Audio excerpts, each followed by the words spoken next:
tout le monde, j'espère que vous allez bien, je suis super contente de vous retrouver aujourd'hui pour une vidéo spéciale mannequinat. Dans mes précédentes vidéos, je vous ai dit l'importance de préparer des shootings photos avec des photographes. Vous avez été nombreux alors à me demander comment on s'y prenait. Vous souhaitez préparer un shooting photo, savoir comment on s'y prend étape par étape, cette vidéo est faite pour vous. Pour ceux qui ne me connaissent pas, je me présente Bérangère, je suis mannequin. Je fais des petites vidéos pour vous aider à mieux comprendre ce milieu qui peut paraître obscur pour certains. Avant de commencer, je vous invite à me suivre sur Instagram où je suis plus présente au quotidien et où vous trouverez toutes les photos de mes shootings. Pour commencer, première question, pourquoi organiser des shootings photos? Lorsque vous allez organiser des séances photos avec des photographes, vous allez de 1 tester votre aisance face à un photographe. Le premier shooting c'est toujours super déstabilisant. En ce qui me concerne, avant de commencer dans le mannequinat, j'ai vraiment voulu tester avec un photographe pour savoir si j'aimais poser. Ça a tellement rien à voir avec les photos de famille ou les photos entre amis, les selfies que voilà, faut tester pour savoir si on aime poser. De 2,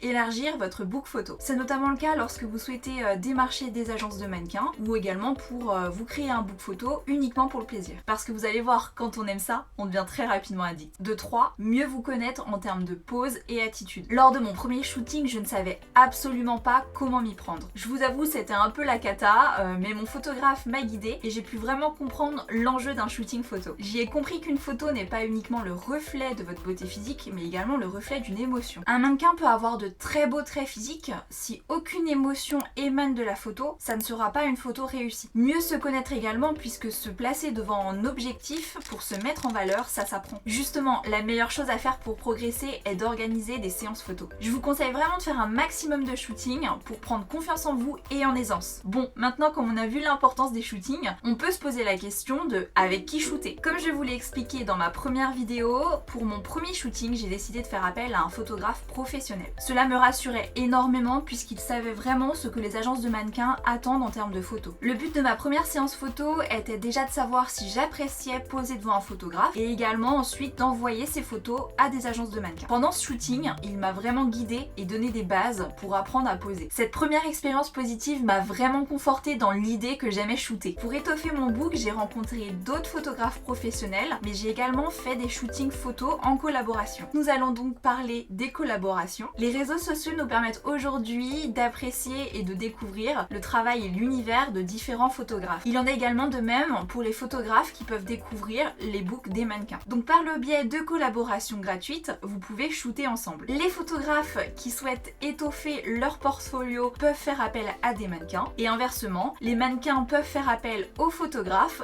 pour augmenter leur book photo. Les collaborations se font vraiment sur la base d'un coup de cœur commun puisque vous n'avez aucune contrepartie financière. Pour ma part, je shoote régulièrement avec des photographes professionnels et également avec des photographes en collaboration. Si je contacte un photographe professionnel ou que j'accepte une collaboration, c'est vraiment parce que j'ai eu un coup de cœur pour leur travail. Une fois que vous avez déterminé avec qui shooter, il va falloir maintenant organiser le shooting. Donc nous allons maintenant voir les étapes pour l'organisation. De 1, il faut définir la date. Définir une date avec un photographe peut parfois se révéler complexe en fonction des agendas respectifs de chacun. 2, choisir le lieu. Savoir où vous allez shooter a toute son importance. Vous pouvez décider de shooter en intérieur, donc dans un studio photo ou même dans un appartement pour un style un petit peu plus lifestyle, ou également shooter à l'extérieur, dans la rue ou dans un parc par exemple. Définir le lieu est vraiment important en fonction du style de photo que vous souhaitez avoir. 3, le stylisme. Avec le photographe, vous allez alors définir le stylisme pour le shooting. Il se peut que le photographe vous propose certains vêtements ou il peut également faire appel à une styliste qui souhaite participer au projet. Mais dans la plupart des cas, c'est à vous d'apporter vos vêtements et de voir avec le photographe ce qui peut convenir. Le stylisme est super important puisqu'il doit être raccord avec le projet et l'univers que vous souhaitez donner à vos photos. Donc c'est un point à ne surtout pas négliger. De mon côté, j'aime bien faire des moodboards, donc je vais vous montrer ici un moodboard que j'ai fait avant un shooting et de l'autre côté, les photos qui sont ressorties de ce shooting. Je construis ce moodboard avec des photos de sites internet ou d'Instagram et comme ça me permet d'avoir des inspirations pour les différents shootings. 4, le make-up. Vous pouvez aussi décider de travailler avec une make-up artiste pour le shooting. Là encore, c'est une question que vous pouvez aborder avec le photographe en fonction du shooting que vous souhaitez faire. 5, faire une liste. Oui, faire une liste de tout ce dont vous avez besoin pour le shooting. Que ce soit le stylisme, les accessoires, en fait c'est vraiment pour être prête le jour du shooting. Et 6,